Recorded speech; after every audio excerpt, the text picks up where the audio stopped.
Namaste, I am Nisha Patwary from VKV Kharsang Class 9.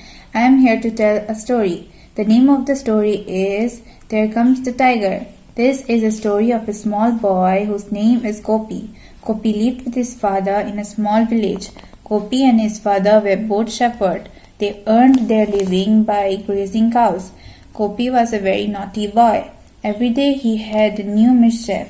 One day his father was ill, so his father told him to take the cows to graze in the jungle.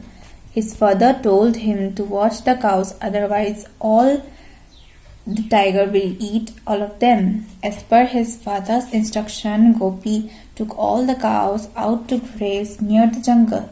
Gopi saw a tree in the jungle and climbed up. Sitting on the tree, he was looking his cows.